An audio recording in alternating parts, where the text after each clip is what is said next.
भगवान श्री कृष्ण भगवद गीता में कहते हैं कि एक प्रश्न मनुष्य को अपने आप से बार बार पूछना चाहिए कि क्यों जी रहा हूं मैं।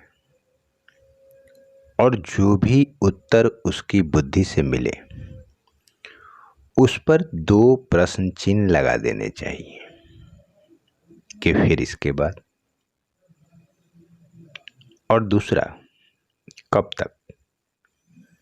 मान लो बुद्धि ने उत्तर दिया कि मैं अपने परिवार के लिए जी रहा हूं, तो इस पर प्रश्न चिन्ह लगाओ कि फिर उसके बाद। जब तुम नहीं रहोगे तो तुम्हारे परिवार का क्या होगा। और दूसरा प्रश्न चिन्ह, कब तक। ये परिवार का बोझा कब तक ढोओगे, अंतिम श्वास तक। चलो मान लिया, फिर उसके बाद। और जब तक ये चेतना जागृत नहीं होगी हमारे अंदर, तब तक हम एक निष्ठ नहीं हो सकते। साधारण शिष्टाचार में यह बुरा लगता है ऐसे किसी से भी पूछना, परंतु कई बार पूछना पड़ता है।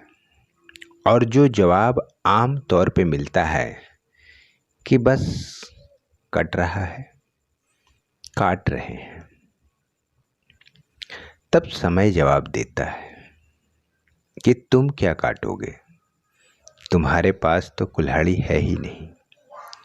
काट तो मैं तुम्हें रहा हूं, क्योंकि तुम्हारा कोई लक्ष्य नहीं है, तुम्हें लक्ष्य का पता ही नहीं है।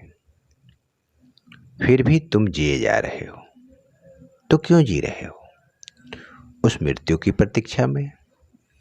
तो अगर जीवन का लक्ष्य मृत्यु है तो मानव शरीर रहने की जरूरत क्या थी। अगर भगवान ने विवेक दिया है कि अपना निर्णय कर सको, क्योंकि पशु पक्षियों को मोक्ष नहीं मिल सकता, परंतु तुम्हें तो मोक्ष मिल सकता है, क्योंकि पशु पक्षियों को मृत्यु लोक तक तो जाना ही नहीं है। आज मरे फिर कल जन्म, यानी उन्हें 84 लाख योनियों में भटकना है। परंतु मनुष्य का जन्म तो मोक्ष का मार्ग है।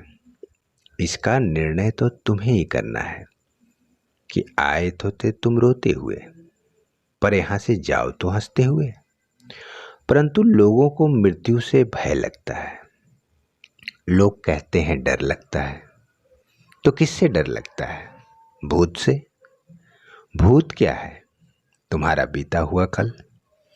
यानी कुछ तो गलत किया है तुमने बीते हुए कल में, तभी तो भूत से डर लगता है।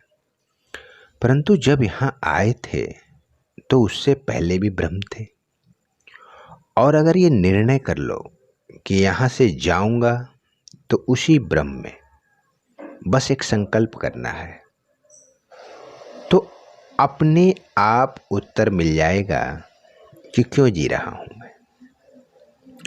ब्रह्म का अर्थ है जो ब्रह्मा अर्थात अंतिम सत्य, ईश्वर या परम ज्ञान को जानता हो, वो ब्रह्म है। हम अपने जीवन में एक कन्फ्यूजन के स्टेज में चलते हैं। जीवन में जब जागे तब सवेरा के अनुसार रेखाएं खींचते चलो, सीमाएं बांधते चलो। जीवन में मनुष्य को 3 कर्म करने होते हैं, शरीर का कर्म, आत्मा का कर्म, परोपकार का कर्म। शरीर का कर्म क्या है, परिवार, माँ बाप, भाई बहन, मित्र बंधु, समाज, क्योंकि ये सारे रिश्ते शरीर के हैं। आत्मा का इससे कोई संबंध नहीं है। आत्मा का कर्म क्या है, ये जो थी उसको वही बना दो। संसार में कोई ऐसा व्यक्ति नहीं है जिसकी आत्मा यहाँ रहनी चाहती हो। ये जिस भ्रम से आई थी, इसे वहीं पहुंचा दो। तुम ये प्रयास करो कि अब फिर इसे अगली बार किसी और शरीर को न धारण करना पड़े। यह आत्मा के प्रति हमारा कर्म है। और तीसरा है परोपकार का कर्म, तो समाज के हित के लिए कुछ करना। परंतु निस्वार्थ भाव से करना, यानी किसी आत्मा के निमित्त कार्य करना। इसलिए हमेशा ऐसा कर्म करो कि कुछ बैलेंस ही ना रहे। जब कुछ बैलेंस ही नहीं रहेगा तो फिर उसे सोचकर भय भी नहीं होगा। और जब इस जीवन में मन और बुद्धि को किसी का भय नहीं होगा, वह जीवन का परम आनंद होगा और हम अपनी जीवन की यात्रा बड़े सहज होकर पूरे कर पाएंगे। सच्ची और पक्की बात यही है कि अगर किसी बच्चे को उपहार न दिया जाए तो वह कुछ समय के लिए रोएगा, मगर संस्कार न दिए जाएं तो वह जीवन भर रोएगा। जय श्री कृष्ण।